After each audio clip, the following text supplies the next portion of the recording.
할렐루야. 주님의 영광이 충만한 화요일입니다. 오늘 하루도 우리 주 예수 그리스도의 은혜와 하나님의 사랑이 할렐루야 모든 지체 가운데 함께 말씀을 나누는 모든 성도 가운데 충만히 임하길 우리 주 예수 그리스도의 이름으로 축원드립니다. 12월 8일 화요일 아침 예배 성삼위 하나님께 올려드립니다. 사도신경으로 우리의 신앙을 고백합니다. 전능하사 천지를 만드신 하나님 아버지를 내가 믿사오며 그 외아들 우리 주 예수 그리스도를 믿사오니 이는 성령으로 잉태하사 동정녀 마리아에게 나시고 본디오 빌라도에게 고난을 받으사 십자가에 못 박혀 죽으시고 장사한 지 사흘 만에 죽은 자 가운데서 다시 살아나시며 하늘에 오르사 전능하신 하나님 우편에 앉아 계시다가 저리로서 산자와 죽은 자를 심판하러 오시리라. 성령을 믿사오며 거룩한 공예와 성도가 서로 교통하는 것과 죄를 사하여 주시는 것과 몸이 다시 사는 것과 영원히 사는 것을 믿사옵나이다. 아멘. 오늘 하나님의 말씀은 역대상 22장 11절부터 19절까지입니다. 역대상 22장 11절부터 19절까지입니다. 하나님 말씀을 받습니다. 이제 내 아들아, 여호와께서 너와 함께 계시기를 원하며 내가 형통하여 여호와께서 내게 대하여 말씀하신 대로 내 하나님 여호와의 성전을 건축하며 여호와께서 내게 지혜와 총명을 주사 내게 이스라엘을 다스리게 하시고 내 하나님 여호와의 율법을 지키게 하시기를 더욱 원하노라. 그때 내가 만일 여호와께서 모세를 통하여 이스라엘에게 명령하신 모든 규례와 법들을 삼가 행하면 형통하리니 강하고 담대하여 두려워하지 말고 놀라지 말지어다. 내가 환난 중에 여호와의 성전을 위하여 금 10만 달란트와 은 100만 달란트와 녹과 철을 그 무게를 달 수 없을 만큼 심히 많이 준비하였고 또 제목과 돌을 준비하였으나 너는 더할 것이며 또 장인이 내게 많이 있나니 곧 석수와 목수와 온갖 일에 익숙한 모든 사람이니라. 금과 은과 녹과 철이 무수하니 너는 일어나 일하라. 여호와께서 너와 함께 계실지로다 하니라. 다윗이 또 이스라엘 모든 방백에게 명령하여 그의 아들 솔로몬을 도우라 하여 이르되 너희 하나님 여호와께서 너희와 함께 계시지 아니하시느냐? 사면으로 너희에게 평안함을 주지 아니하셨느냐? 이 땅 주민을 내 손에 넘기사 이 땅으로 여호와와 그의 백성 앞에 복종하게 하셨나니 이제 너희는 마음과 뜻을 바쳐서 너희 하나님 여호와를 구하라. 그리고 일어나서 여호와 하나님의 성전을 건축하고 여호와의 언약궤와 하나님의 성전의 기물을 가져다가 여호와의 이름을 위하여 건축한 성전에 드리게 하라 하였더라. 아멘. 하나님의 말씀입니다. 오늘 본문은 솔로몬의 성전 건축 사역을 위한 다윗의 동료와 당부가 기록되어 있습니다. 먼저 11절부터 13절은 다윗이 솔로몬에게 여호와께서 그와 함께 하셔서 그를 형통하게 하심으로 그를 통해 주어진 성전을 건축하기를 축복하고 여호와의 율법을 준행할 것을 촉구하는 사실을 기록하고 있습니다. 재물과 권력, 세상 지식이 있다고 하더라도 형통한 삶을 사는 것은 아닙니다. 형통한 삶은 오직 하나님이 우리와 함께 하실 때에만 주어지는 성취입니다.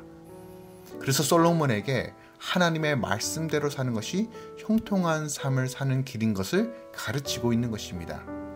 하나님은 솔로몬이 눈에 보이는 성전을 짓는 것으로도 우리에게 형통의 복을 보여주고 있습니다. 또한 그에게 지혜와 총명을 주셔서 이스라엘을 다스리며 그분의 말씀을 지키게 하라고 명하고 있습니다. 이렇게 성도는 하나님의 말씀대로 외적인 내적인 성적을 지어갈 때, 즉 하나님의 말씀을 지켜가며 모든 규례와 법도를 지켜 다시 한번 담대함으로 나아갈 때 진정한 복을 누릴 수 있다는 사실을 본문이 우리에게 말씀하고 있는 것입니다.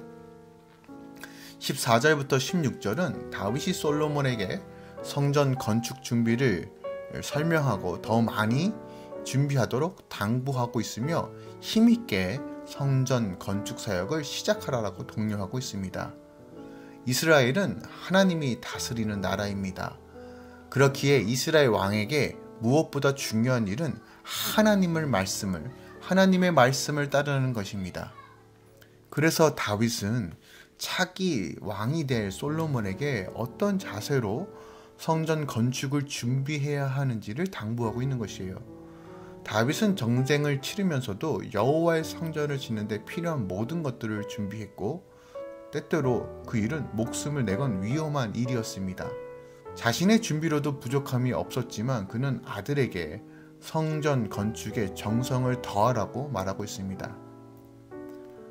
하나님은 우리에게 이 세상 그 무엇보다도 비교할 수 없는 가장 존귀하고 높으신 분입니다. 그분의 성전을 짓는 것, 그것보다 더 귀하고 값진 일은 없습니다.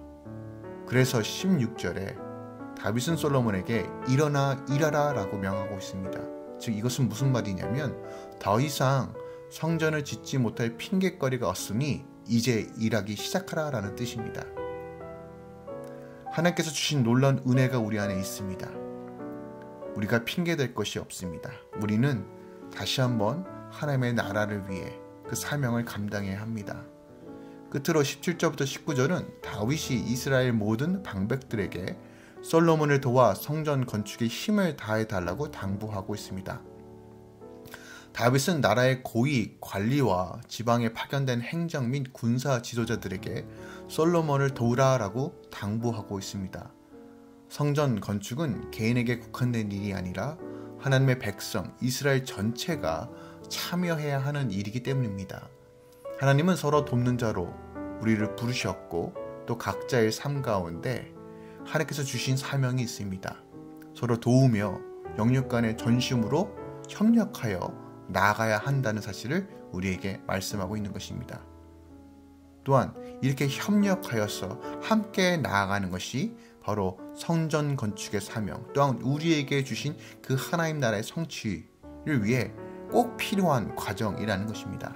그러므로 성도는 어떠한 순간에서도 늘 교회와 공동체를 세워가며 우리 삶의 모든 영역에서 주의 뜻이 온전히 이루어질 수 있도록 힘써 협력하며 기도하며 나아가야 한다는 것이에요.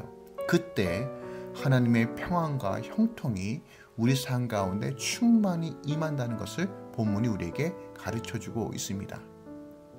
오늘 본문을 통해서 다시 한번 우리가 오늘 하루 적용해야 할 말씀이 무엇이 있을까요? 저는 11절 말씀을 한 번 더 묵상하길 원합니다.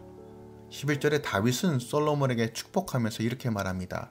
여호와께서 너와 함께 계시기를 원하며 내가 형통하여 여호와께서 내게 대하여 말씀하신 대로 내 하나님 여호와의 성전을 건축하며 라고 말합니다. 그러니까 이 말을 풀어서 조금 우리가 해석하면 여호와의 전을 건축하기 위하여 형통하길 원한다 라고 축복하고 있어요. 그러니까 솔로몬에게 주어진 형통의 축복이 여호와의 전 건축이라는 사명을 이루기 위해서 필요하다는 것을 보여주고 있어요. 그러니까 다시 말해서요, 다윗은 아무런 목적 없이 무조건 솔로몬에게 형통하길 바란다라고 이야기하는 것이 아니라 솔로몬이 하나님의 전 건축이라는 사명을 이룰 수 있도록 그가 형통하기를 하나님께 바라고 있는 것이에요. 그리고 하나님께서는 이 바람대로 솔로몬이 하나님의 전을 건축할 수 있도록 그의 모든 행사를 형통하게 하십니다. 이처럼 하나님께서는 사명자들에게 당신이 맡기신 사명을 감당하며 이룰 수 있도록 복을 주신다는 사실을 오늘 본문이 우리에게 가르쳐주고 있는 거예요.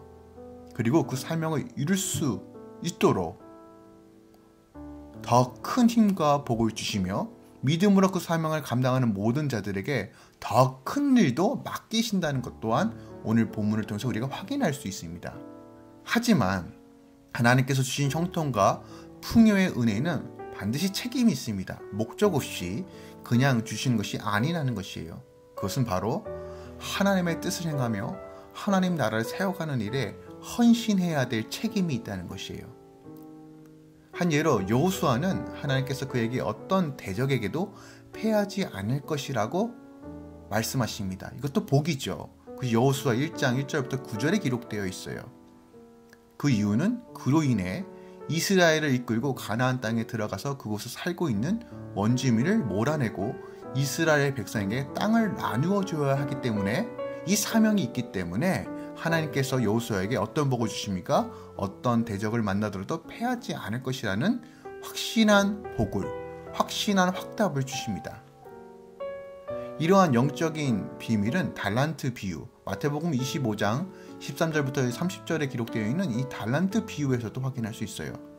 주인이 종들에게 달란트를 맡긴 것은 아무런 목적 없이 그렇게 준 것이 아니라 그것을 통해 무언가를 남기도록 하기 위함이었습니다. 그런데 주인의 뜻대로 달란트를 남기기 위해 열심히 장사하고 일한 자들은 더 큰 즐거움, 더 많은 사명을 감당할 수 있도록 복을 주시는데, 그저 땅에 묻어둔 자는 그것마저 빼앗기게 됩니다. 하나님께서는 그의 백성들이 하나님 나라를 위해 각자 삶에 주어진 사명을 이루기 위해 하나님께서는 복을 허락해 주십니다. 때로는 그것이 건강, 재물, 환경, 관계, 모든 통로를 열어주십니다. 그리고 그 사명을 이룰 수 있도록 힘과 능력을 허락하십니다. 그리고 그 사명을 감당할 수 있도록 그 큰 은혜와 복으로 채워주십니다. 하지만 우리가 이 사명을 잊어버리고 자기 살 길로 가게 되면 어떻게 됩니까? 그 복이 상실되고 또한 있는 것도 빼앗길 수 있다는 것이에요. 그래서 오늘 본문에 보면 12절에 다윗이 솔로몬에게 이렇게 명합니다. 여호와께서 내게 지혜와 총명을 주사 내게 이스라엘을 다스리게 하시고 내 하나님 여호와의 율법을 지키게 하시기를 더욱 원하노라 라고 말해요. 그러니까 하나님께서 이 사명을 감당할 수 있도록 너가 형통하게 원한다라고 복을 빌면서, 더 나아가 이 복을 유지하면서 사명을 감당하기 위해서 지혜와 총명이 임하길 원하는데, 이 근원은 바로 여호와의 율법을 지켜 행함으로써 이루어진다라고 말하는 것이에요. 즉 하나님께서 우리에게 복을 주시고 그 사명을 감당할 수 있도록 인도해 주십니다. 하지만 그것에 대한 책임이 있어요. 어떤 책임이요? 끝까지 사명을 감당하려고 하는 믿음과 행함이 있어야 되고, 또한 이것에 대한 기본적인 베이스가 뭐예요? 말씀을 지켜 행하려는 결단이, 또한 삶 가운데 이루어져 있는 행함이 있어야 된다는 사실을 우리에게 말해주고 있는 거예요. 이것저것 상황에 따라 주저하고 망설이는 것이 아니라 우리 안에 마음 감동을 주시고 우리 안에 그 부르심이 보일 때 우리는 믿음으로 순종하며 주님께 내어드리고 또 헌신하며 하나님 나라를 세워가야 합니다. 오늘 본문에서 16절에 너는 일어나 일하라 라고 말한 것처럼 우리 안에 여전히 십자가에 사는 그 은혜가 넘쳐납니다. 그것을 기억하십시오. 오늘 하나님께서 여러분에게 어떤 부르심으로 다가오십니까? 여러분의 가정에서 어떤 부르심이 있습니까? 직장과 사업터에서 어떤 부르심이 있습니까? 몸된 교회와 공동체를 위해 어떤 부르심이 있습니까? 여러분 그 부르심대로 사명 감당하십시오. 마음 주시는 대로 헌신하십시오. 하나님은 그 믿음을 보시고 더 놀라운 은혜와 복으로 채워주실 것입니다. 하지만 기억하십시오. 하나님께서 주신 그 복을 목적으로 들면 하나님의 얼굴이 아니라, 하나님께서 주신 그 뜻과 사명이 아니라 오직 복만 의지하고 복만 바라본다면 그것이 목적이 되어 결국 우리 삶 가운데 육의 열매만 맺혀진다는 사실을 기억하십시오. 우리 안에 자원하는 마음, 최선을 다해 하나님 나라를 세워가는 일에 정말 그것에 목적을 두고 오늘도 성령의 도우심으로 주님께 내어드리며 믿음으로 그 사명 감당하시길, 오늘 하루도 하나님의 풍성한 은혜가 여러분의 각 가정 가운데 충만히 임하길 우리 주 예수 그리스도의 이름으로 축원드립니다. 기도하겠습니다. 주님, 오늘 다윗이 솔로몬에게 말합니다. 여호와의 성전을 건축하라. 그 건축하기 위하여 너가 형통하길 원한다. 또한 지혜와 계시가 충만하여져서 여호와의 율법을 지키게 하길 더 원한다 라고 말합니다. 주님, 주님께서 주신 복과 은혜가 우리 안에 있음을 기억합니다. 주님께서 부르신 그 부르심대로 그 사명 감당하고 믿음으로 걸어가겠습니다. 믿음으로 걸어가며 그의 사명 감당하는 자에게 더 큰 은혜와 복을 주신다는 사실도 오늘 말씀을 통해서 확인합니다. 주님, 이 약속의 말씀을 취합니다. 할렐루야 모든 가정 가운데 또한 말씀을 나누는 모든 가정 가운데 하나님 이 믿음으로 취하는 형통의 은혜가 오늘 이 시간 충만하게 임하길 선포합니다. 주님 역사하여 주시고 우리를 지키시고 보호하여 주시옵소서. 하나님 코로나가 또한 우리 눈앞에 보이는 환경과 어려움들이 우리를 무너뜨릴 수 없습니다. 우리를 붙잡고 계신 하나님을 바라보며 오늘도 믿음으로 걸어가오니 주의 공동체를 든든히 세워주시고 주의 성도들을 복되게 하여 주시옵소서. 우리 아이들을 지키시고 선하게 인도하여 주시옵소서. 이제는 우리 주 예수 그리스도의 은혜와 우리 하나님 아버지의 놀라우신 사랑과 성령님의 내주셨던 충만 역사하심이 오늘도 주의 사명을 감당하며 하나님을 바라보는 모든 자들에게 이제부터 영원까지 함께 있을지어다. 아멘.